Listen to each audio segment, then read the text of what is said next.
We've apparently divorced maybe 10, 12 times as well. So it's everyone's just like, what? We thought it was going to go our way, but it certainly has proven that there was no way to win this through the courts. An insider within the British royal family has just sent shockwaves through international media by revealing that Prince Harry is actively filing for divorce with the Royal Council. According to this source, the reason Harry explicitly stated was the inability to continue living with someone who is not honest. What has further fueled public confusion is the fact that up to now the Royal Council has made no official response, not confirming nor denying the claim, sparking an even greater wave of speculation. Could this be true? And if it is, then is this decision entirely Harry's personal choice or a carefully calculated media move designed to protect the image of the royal family and the son who once held the public's admiration? One where the signs of collapse evident long ago. If the information about Prince Harry officially filing for divorce with the Royal Council is true, then this isn't exactly a shocking surprise, but rather the culmination of a slow, simmering fracture that had long been underway. The ending had already been subtly foreshadowed through a series of signals that most of the public either ignored or had become too accustomed to, shaped by the constant portrayal of a couple always standing side by side. Yet when revisiting recent developments from a more detached perspective, it's reasonable to believe that the cracks in Harry and Meghan's relationship began forming long before the leaked divorce petition. The question is, at what point did those cracks start to appear? The answer may lie in the quiet yet clearly separate appearances the two made at significant events occasions, where under normal circumstances they should have been together. Throughout 2023 and 2024, Harry returned to the United Kingdom at least 3 times without Meghan accompanying him. These weren't ordinary trips, but deeply symbolic moments, the 10-year anniversary of the Invictus Games, an event he founded to support war veterans, the funeral of Queen Elizabeth II, a grandmother he deeply revered, and a brief visit to see his father, King Charles III, after his cancer diagnosis. At all 3 of these highly significant events, Meghan was completely absent, and there was no explanation offered that could genuinely satisfy public curiosity. Of course, Meghan didn't vanish from the media landscape. On the contrary, she remained active in the US, from feminist forums to extravagant Hollywood elite parties. However, the stark separation sparked questions. Why would a couple who once claimed we do everything together now so frequently appear apart? Was it merely a case of conflicting schedules, or had distance quietly become the new normal? It wasn't just the fact that they were attending events separately. Something seemed off even during their joint appearances. On social media, numerous videos have gone viral showing Meghan seemingly taking the lead in every situation. At an event in New York, when entering a hall, Meghan walked ahead, turning back to signal Harry with her eyes and gestures as if giving instructions. In that moment, Harry paused, nodded, and adjusted his posture. His body language exuded passivity. In interviews, Meghan is always the one speaking more, steering the conversation, while Harry typically chimes in with brief comments or simply echoes her sentiments. Externally, they have maintained the image of a unified media front, but under close scrutiny, their natural chemistry appears increasingly strained.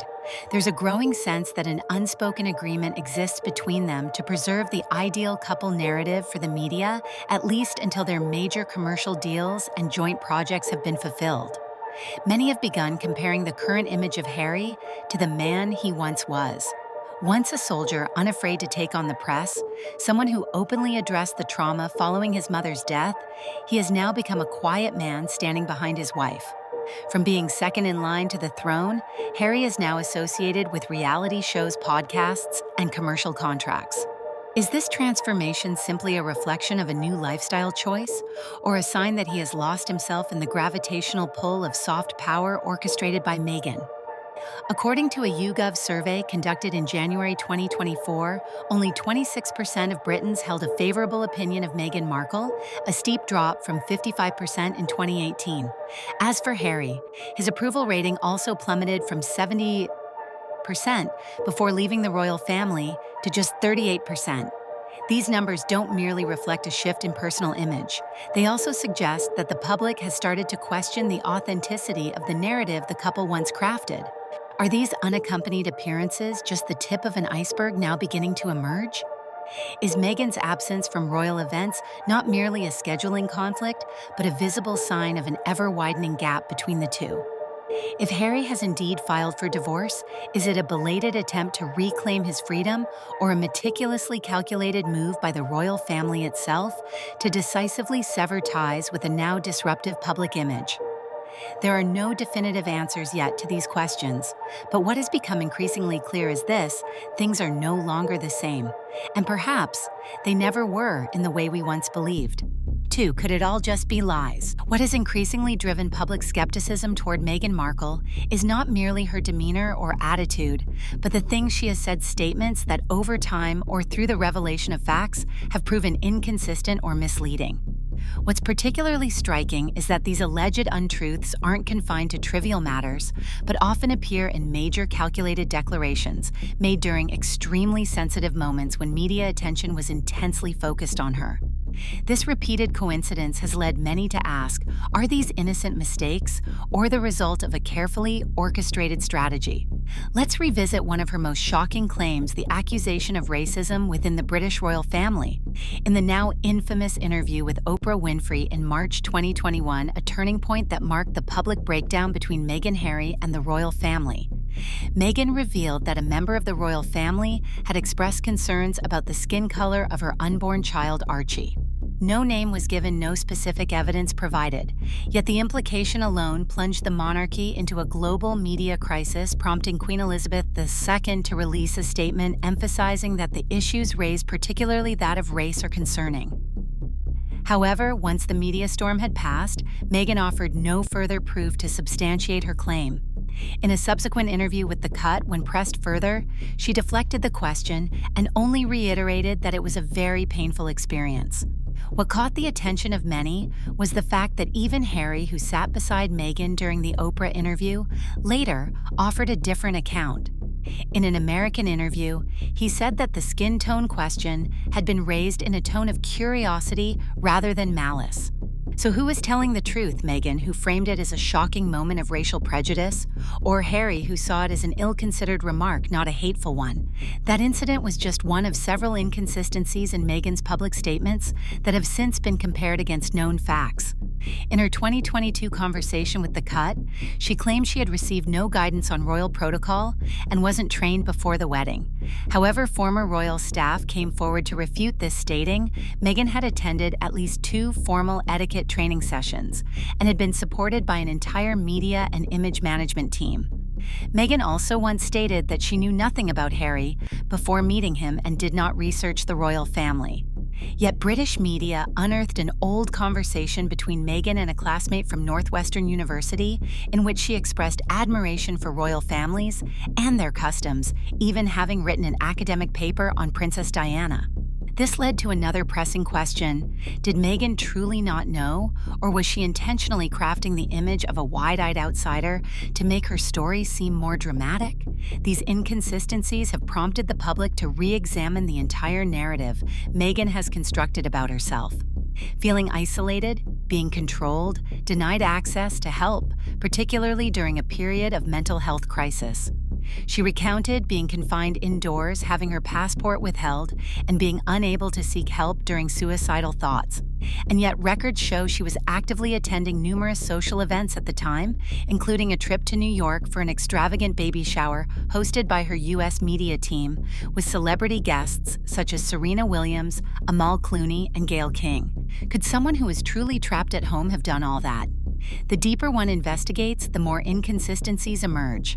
The issue isn't merely whether Meghan may have been mistaken, but rather that her statements often appear at moments that conveniently serve her narrative, reinforcing her victimhood, gaining public sympathy, or shifting attention during clashes with the royal family.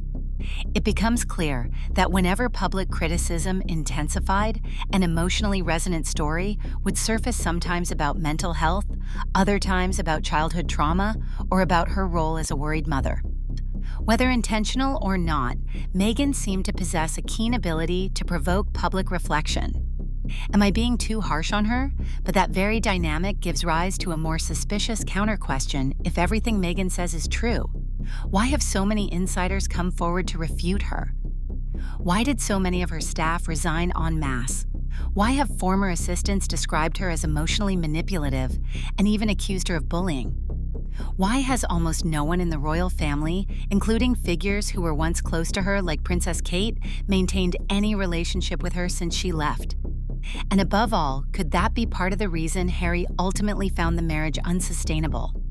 When one lives in an environment where the line between truth and fiction becomes blurred when one is asked to co-own stories, they themselves may no longer fully believe, did Harry begin to feel lost within his own life?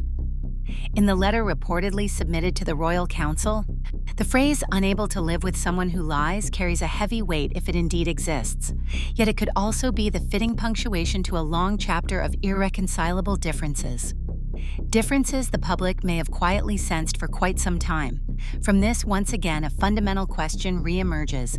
Is Meghan Markle truly telling the honest story of her life, or has she masterfully constructed the image of the perfect victim to further her personal ambitions? If someone is benefiting from these tragic tales, then who's really calling the shots? And more importantly, are we, the public, being emotionally steered in ways we don't even realize? 3. Could blatant calculation be hiding behind a polished facade? There has been a paradox at the heart of Meghan Markle's public image for years. She consistently appears with a gentle face, a soft smile, poised demeanor, carefully chosen words, and uplifting messages. Yet this polished presence is consistently accompanied by controversy, inflammatory remarks, and a trail of severed relationships. People have observed in Meghan not only eloquence, but also an extraordinary command of language, coupled with a powerful survival instinct in the ruthless world of modern media. And it is precisely these traits that have led more and more people to wonder behind that calm and friendly exterior. Is there a cold, calculated core masked by impeccable performance? From a media perspective, it's hard to deny that Meghan is a skilled player in this game. She can shift her narrative to fit the moment. Sometimes the actress seeking to rediscover herself, sometimes the oppressed royal daughter-in-law, other times the feminist activist, and occasionally the misunderstood mother yearning for sympathy. At each stage, Meghan is ready to present a different version of herself, but all those versions orbit around one central theme. She is the misunderstood victim fighting to rise above adversity. Of course, it's natural for a person to evolve through different roles in life until those roles begin to contradict each other. We may recall that in 2021, Meghan declared she was leaving behind the lavish royal life to protect the privacy of our little family. But mere months later, she and Harry were everywhere on major televised interviews, in a 6-episode Netflix docuseries, and across a string of personal media projects. Every detail of emotion, family, and private life was laid bare before the cameras. It was difficult not to question, does someone truly seeking privacy share so much so frequently? This contradiction became even more apparent when Meghan appeared at events under the banner of feminism and female empowerment, but the focus always seemed to circle back to her. Every speech would start with equality, but soon veer into how she was maligned by the press, shunned by the royal family, and forced to fight alone. At some point, the public began to ask, is this still a message for the greater good or a tool to elevate a personal brand? If there is something we might call shamelessness, it likely lies in the meticulous calculation behind Meghan's every word. She selects her language with precision, often pairing her statements with phrases like, "I just want to share the truth, I don't mean to hurt anyone," or "I can't stay silent anymore." These are phrases calibrated to appear modest and moving, yet potent enough to stir public opinion. It wouldn't be wrong to say Meghan isn't merely speaking, she's orchestrating the emotional current of the crowd. What many find hardest to reconcile is the stark dissonance between her words and her actions. She speaks of standing for equality while living in a multi-million-dollar mansion in Montecito.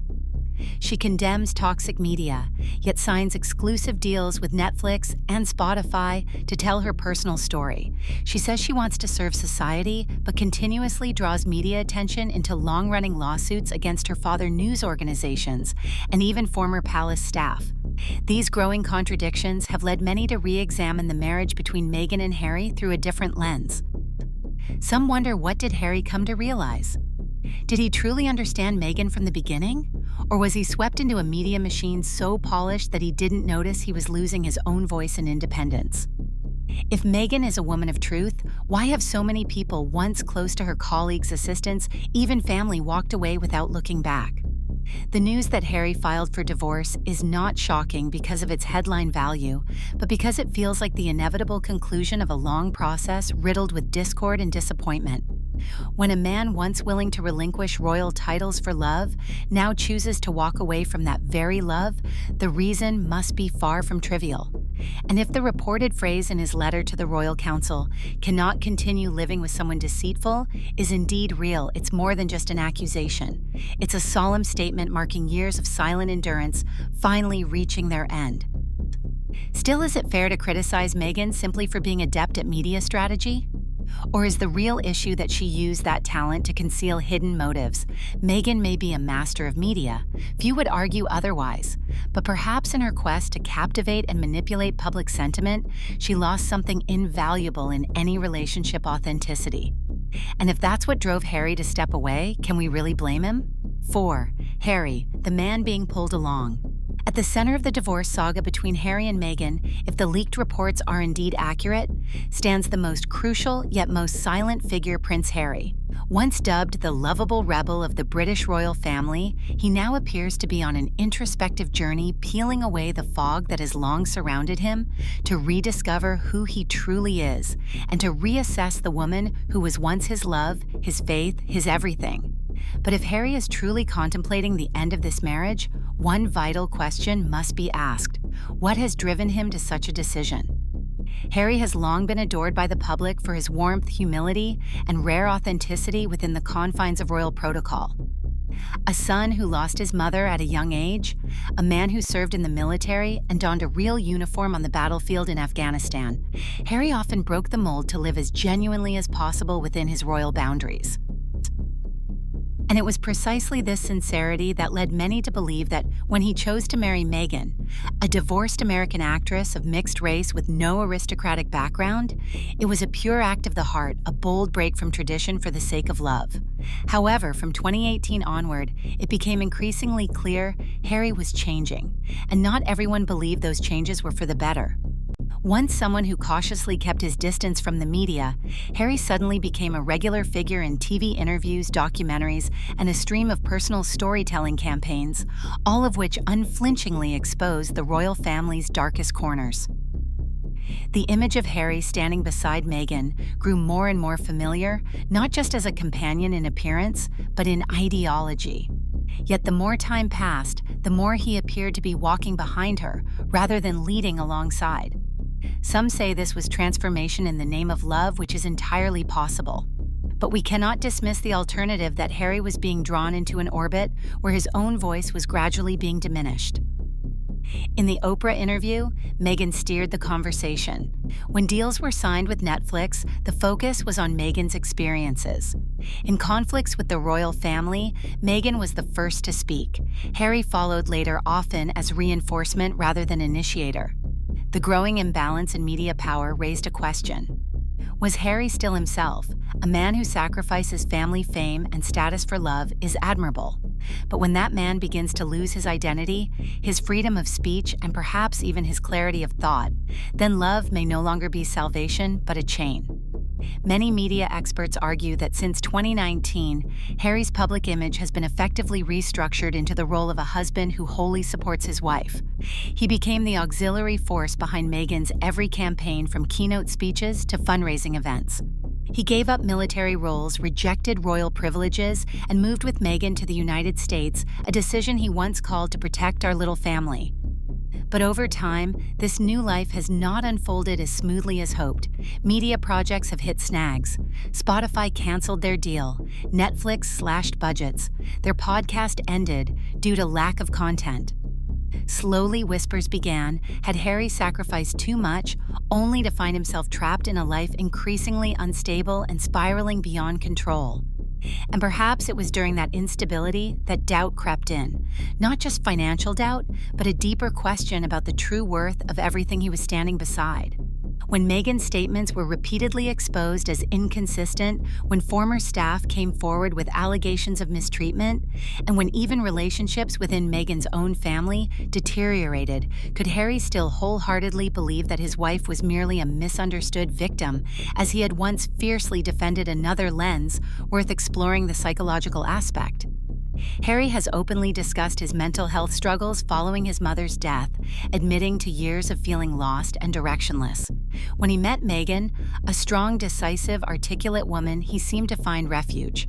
But according to psychologists, those with deep emotional scars are often susceptible to unbalanced relationships, where they become emotionally dependent, subtly manipulated, and lose sight of where affection ends and control begins. So if Harry has finally begun to see what many outsiders have long observed artifice deflection media games, then filing for divorce, if true, may be his first attempt to reclaim himself, not to return to the royal family, but to once again become his own person.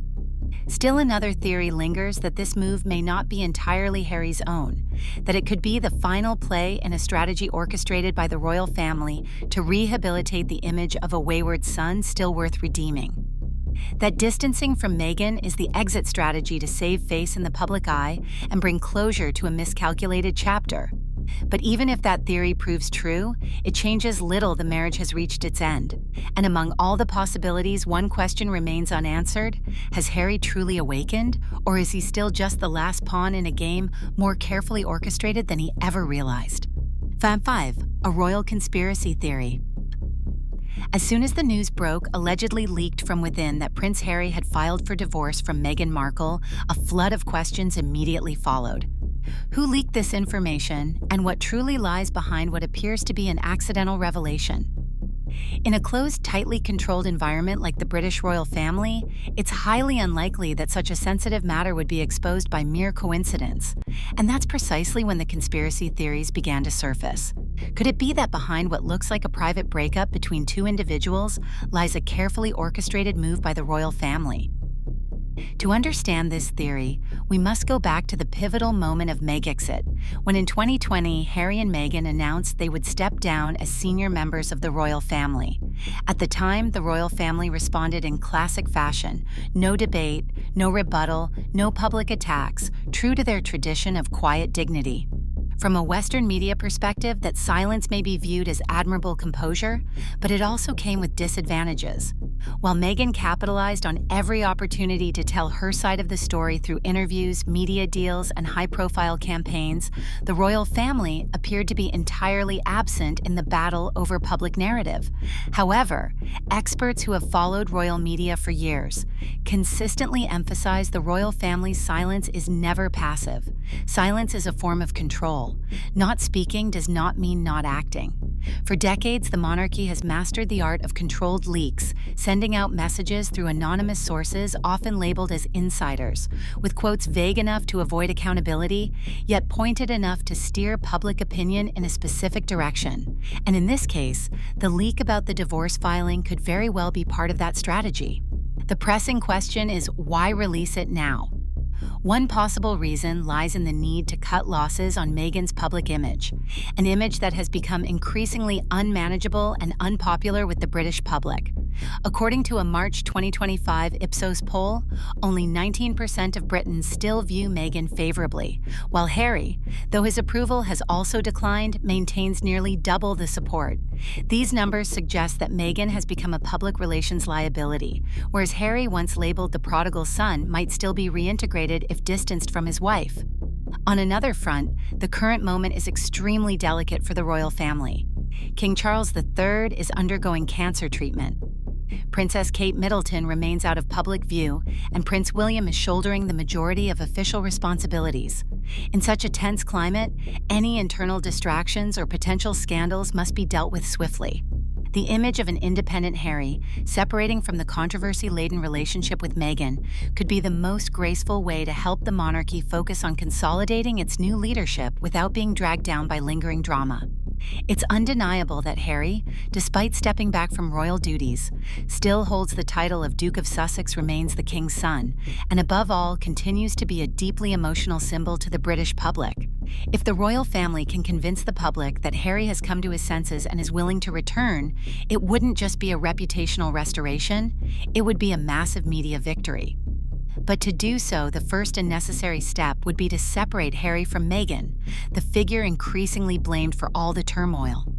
And if that's the case, then the leaked divorce news is merely the prelude. A shrewd trial balloon to test public reaction. If the public supports Harry leaving Meghan, then the royal family can move forward in bringing him back into the spotlight. If the reaction is negative, they can deny it, label it a rumor, and keep Harry in a state of ambiguity. Either way, this is no longer just a story about a couple on the verge of divorce.